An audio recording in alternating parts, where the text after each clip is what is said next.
Welcome to another episode of Listen to James Read Poorly. Okay, whoo.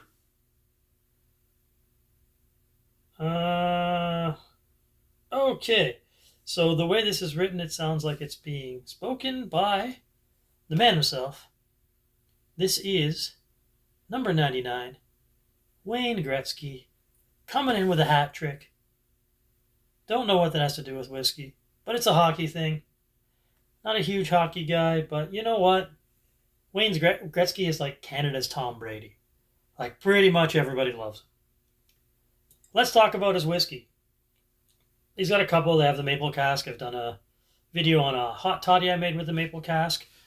However, this is called the Red Cask. It is finished with red wine barrels. Now, Wayne Gretzky has a distillery or a vineyard, and I'm imagining that these barrels are from his vineyard. It is 40% alcohol. What does the back say? Okay. Oh, okay. So this is produced and bottled by Wayne Gretzky Distillery, Niagara-on-the-Lake, Canada. So it seems like it's independent. There's a lot of money in starting a distillery. How much money is Wayne Gretzky worth? I mean, he is the great one. That's right. When it comes to hockey, the great one's from where? Canada. All right, back to the point I was trying to make. Let's read this out, shall we? I've often said the highest compliment you can pay me is to say that I work hard every day. Hard work has been at the heart of all of my achievements, and this whiskey is no exception. Artfully crafted and blended to achieve a clean, smooth, robust taste profile. Truly a great Canadian spirit, written by the great Canadian hockey player, the great one, Wayne Gretzky. So this is a small bottle, a little 375. Yeah, 375 milliliters. I got no idea what that is in ounces, but I'm sure you can figure it out. I've had this whiskey before in the past. It's been a while since I've had it.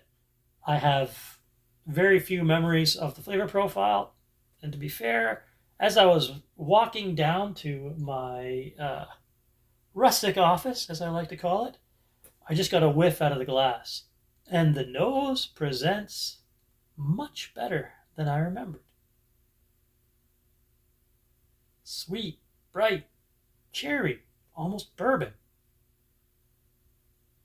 A lot of corn in the mash bill. Bit of malt. Smells like... So, a little bit of history on me is I worked for a brief period at a wine store. In Canada, we have specific stores specific to the sales of wine. And we have a thing called the Wine Council of Ontario. Ontario is the province that I live in. And you have to do a Wine Council of Ontario test in order to keep the job. I failed the test. I lost the job. So that's what it is for me in my history as my weak attempt at being a sommelier. However, because with that job, it was part of your job to bring home the wines that are recommended. You have like a staff pick, and you have like every week they give you a new one that you're supposed to review, and you got to write stuff down about it. And I don't recall if I turned it into my supervisor or if you turn it into a higher order. I don't recall that. But in the 3 or 4 months I did that job, I had to have drank about 30 or 40 different bottles of wine as part of the job. So I got a pretty good nose to pull wines out. And I'm pulling Shiraz out of this on the nose. So I'm thinking Shiraz barrels. That's like a really good nose. It's almost reading like rum. Hold on a second. I have some rum right here. Let's just see. And I know it's a smoky rum, but let's see if I'm not fooling myself.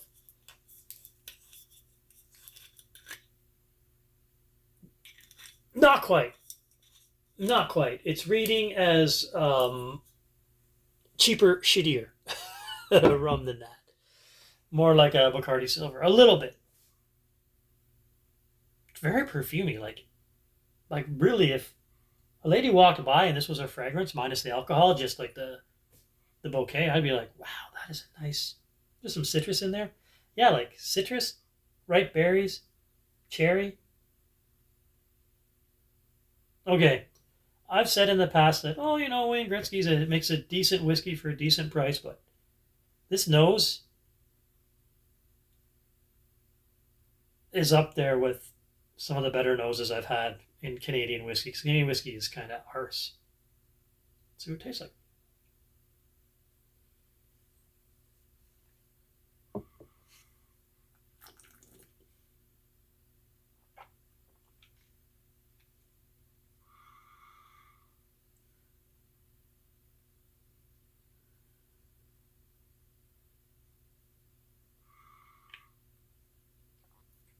I'm trying to pick specific flavors out, but to be honest, the flavor profile compared to the nose, the nose would lead you to believe it was going to be a more complex flavor profile. So I don't want to say disappointing or misleading, but those are the words that come to mind. However, if I was given this and I didn't know what it was, I'd probably pick it out as Canadian whiskey. I would not pick it out as specifically Wayne Gretzky's whiskey. So I've done a couple of different videos where I review different whiskeys, and one of the ones that I've brought up in my past videos that I said was good and unique in its own way was Signal Hill. And this is kind of what's going on there. I don't know what their mash bill is. This is a lot less rye than most Canadian whiskeys. A lot of Canadian whiskey, it tastes like rye bread and maple syrup. Some people like that flavor combination. Not my favorite. So as it sits in the glass for a bit, because there's no age statement, I can't use Ralphie's rule. You know who Ralphie is. Scotsman. Ralphie reviews. He says a minute in the glass for every year on the label. So I don't know what the rules are in Canada. I imagine this has to be in a barrel for 3 years to be considered whiskey. Oh, what is that? It's either Black Magic or Pot of Gold. And there's one that has like a pink fondant in the middle of it. So it's a mixture of the dark chocolate and the pink fondant, whatever that is. I guess it's supposed to be a strawberry flavored. Yeah, the berryness, the berry on the nose, like the strawberry raspberryness on their nose. At least that's what I'm getting. Yeah, that nose is so nice. The flavor profile just goes weird. But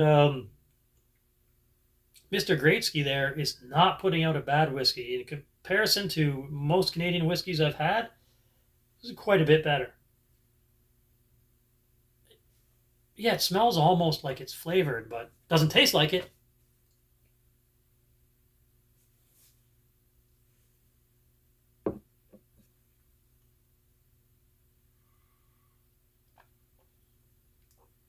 Well, I can say with confidence, if you've had a lot of Canadian whiskey and you want to try something that's markedly different, you're going to want to go right here. Wayne Gretzky's Red Cask. I remember this being kind of like a whiskey that I had in the past. And I was like, well, it's a celebrity whiskey. It's a gimmick. I don't think you would even need to put Wayne Gretzky's name on this to get enthusiasts interested in it once they got that nose and that flavor profile. Like I said, the flavor profile drops off pretty quick, but that nose, I mean, I could be on that nose all day. Well, Mr. Gretzky, I had your maple cask whiskey before, and all I could taste was the maple in it. I spent a good year with that bottle making hot toddies and mixed drinks. This Red Cask is clearly the superior whiskey. And Mr. Gretzky, great one yourself. If you happen to watch this, you have actually got me thinking I should go a little deeper in exploring Canadian whiskey. I know I am born in Canada. I do live in Canada.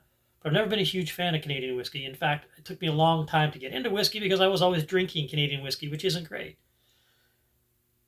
But Sir Gretzky, Captain Wayne, number 99, you've got me rethinking my philosophy towards Canadian whiskey.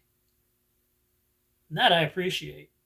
I realized in hindsight, after I'd went upstairs, drank a bit of water, cleansed my palate, that I actually have some tasting notes on this here whiskey. So you've probably had brandy beans before, which are dark chocolate shaped like beans that have brandy in them. That's the aftertaste of this. Same aftertaste as that.